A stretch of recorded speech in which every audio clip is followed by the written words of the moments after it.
Welcome back into the workshop, and while we're making this video, I hope you can hear me being serenaded by the neighbour's dog. There it is, and it is a real pain in the butt. It barks from 8 o'clock in the morning to about 5 o'clock at night, so it's putting in a hard day's work every single day. Just saying. But yeah, I'll leave that alone. But you're going to hear it in a lot of the videos. Now, what have we got in front of us? Well, my router lift and my router cabinet. And I was about to come out and do the routing on the fence for the half lap jig thing, gizmo, when I realised, dust extraction has not been completed on this, and how am I going to hook it up to the new dust extraction system? So I'm tossing over the idea of which duct I have where. So I've got the 100... I'm sitting on my seat. 100 mil ducting. Do I put it on the upper or lower part of the dust extraction on the router, or the 65 mil? Does that go on the upper or lower? The question is, which area has the most demand on it for dust extraction? Is it the top or the bottom?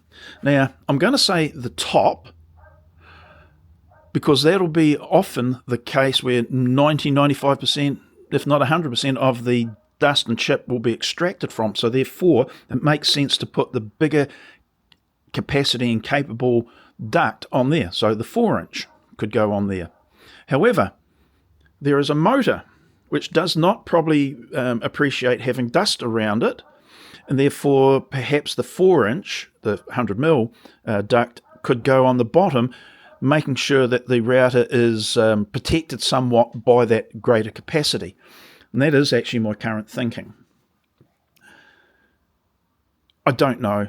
I can always put it on. I can always swap it round. That is probably the correct answer, I suppose. If I make the dust collection connections capable of that, and I won't know until I give it a crack.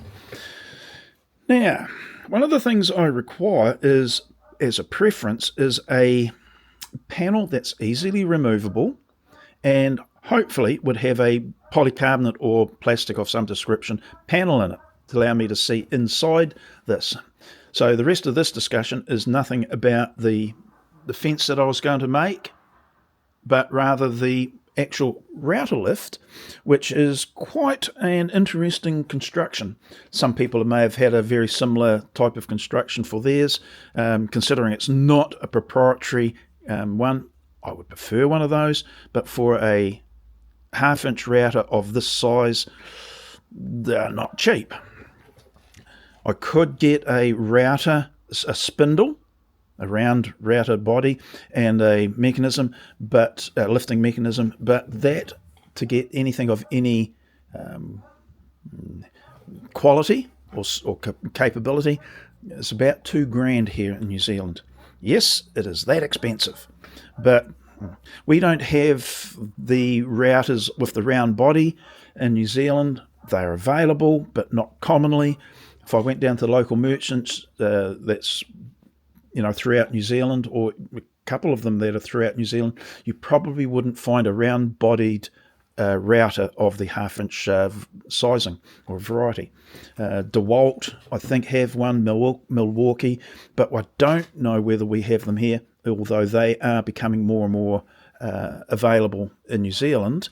Now, they've been around for a long time, the two brands, but for that particular router, not so much. We have these plunge router type setups, and I'll just throw a bit more light in there and see whether that helps. Hopefully that helps, because I'll be scrunching down on my seat a bit to talk about it. So that's the plunge router type setup, and yes, you can, don't die on me, and that's the sort of router that we have more commonly in New Zealand. And the router lifts for that, well, they're still not cheap.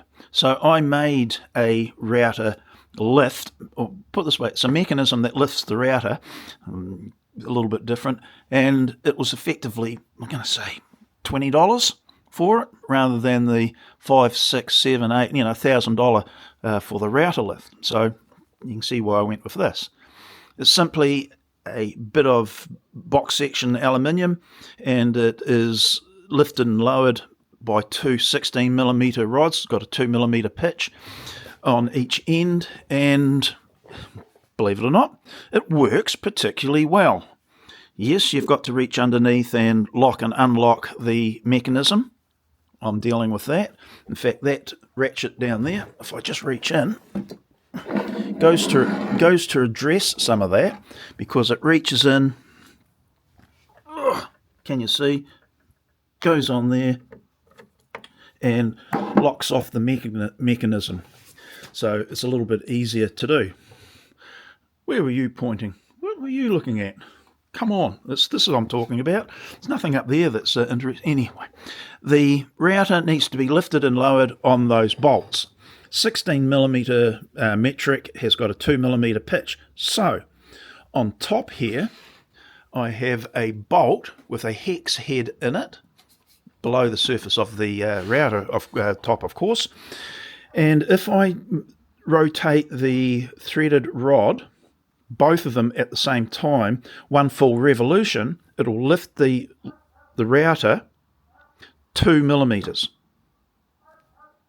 If I only rotate one of the threaded rods one revolution, it lifts the router 1mm. So if I adjust the bolt half a rotation, it lifts the router 0.5 millimetre. So you can get to see the ratios there work in my favour.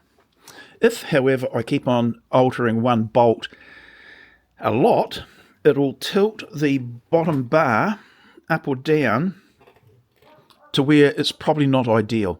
It's actually got quite a range before it does affect anything, so it's not really a problem. Excuse my cough.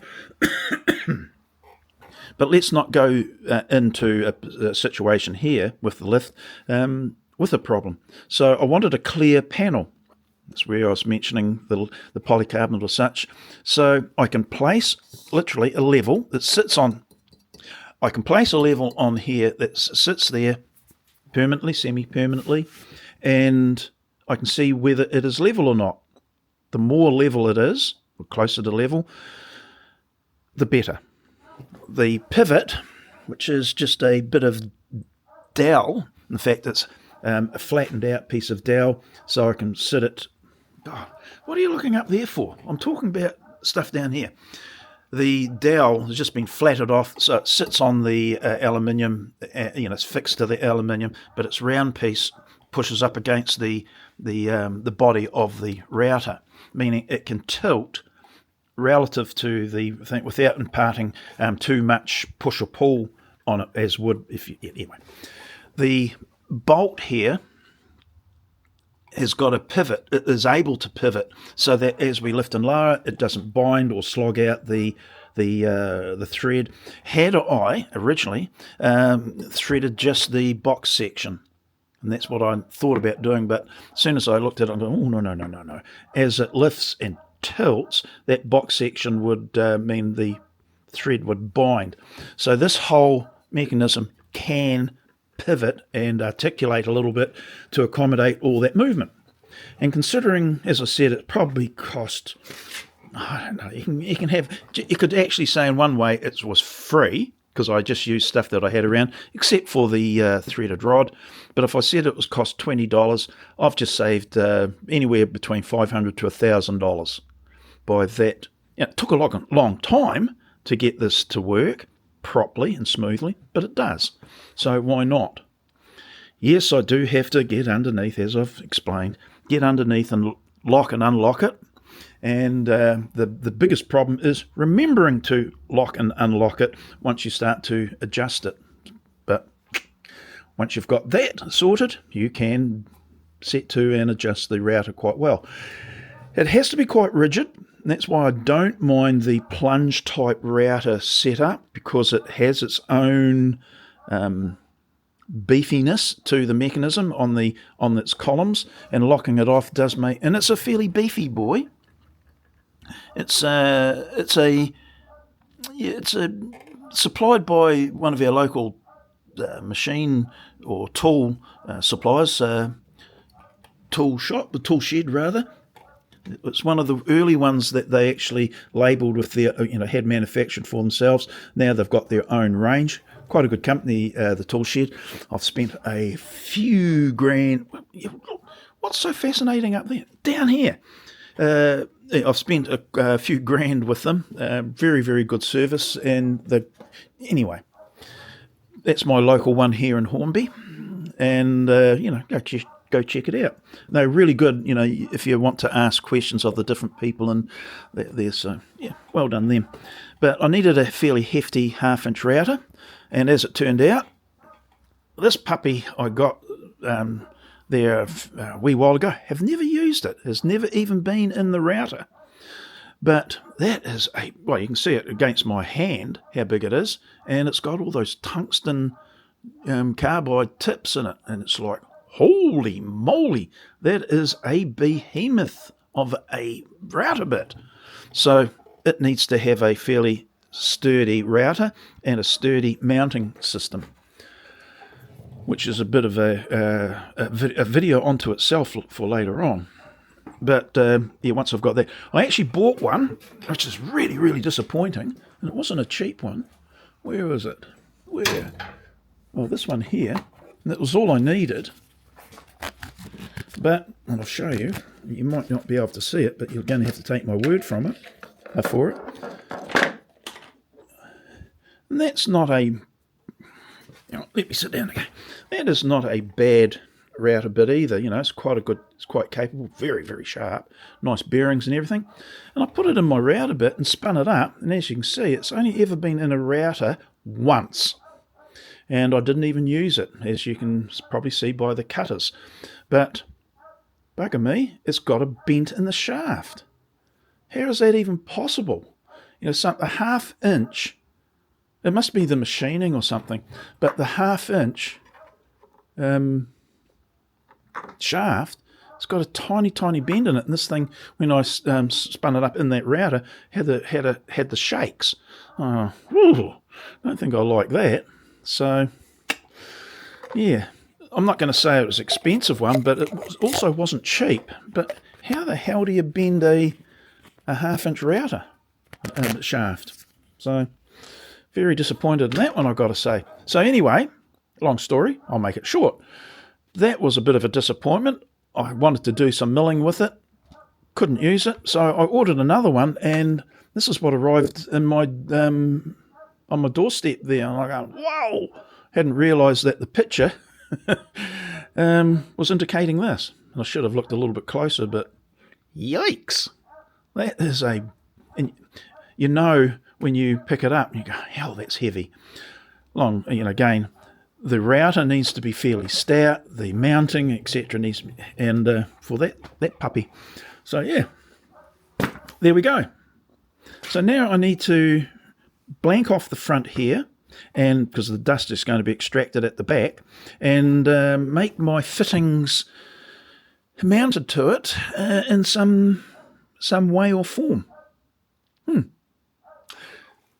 I'm thinking that eventually when I do the permanent one, because the first one will be just a trial to see what down here. I'm going to have the trial of the panel being inserted and mounted in some manner on magnets, so that I can just grab the thing and pop it out, do what I have to do, pop it back in, and then we're fine. We don't actually have to have it fitting too good, not in the front, because the air has to come from somewhere in this area. Now, it could come from the top. Now you can look up. There's a joke in there. Now, anyway, my eyes are up here. The top can sometimes be sealed off, so the air has to come from somewhere. So the somewhere has to be down here. And depending on the amount that you're doing, it may benefit from having it adjustable for the amount of air being extracted. Remembering that if I put the 100 mil pipe in there, and it is a high volume low pressure system, it'll need quite a bit of hole or opening to allow the air to flow. If you choke it back, of course you're restricting that airflow, and of course there could be issues with the dust still being retained in that box, and not cooling the motor. Just saying. So that's another issue. Tell you what, I'll make you a deal. I'm sure you're going to agree with this one. I'm going to shut up, go away, do some work, and then I'll come back and make another video. Yeah, I know which bit you are voting for, but yeah, I'll pop away. I'll do what I can here, and we'll get back to you if we've come up with some riveting innovation. Yeah.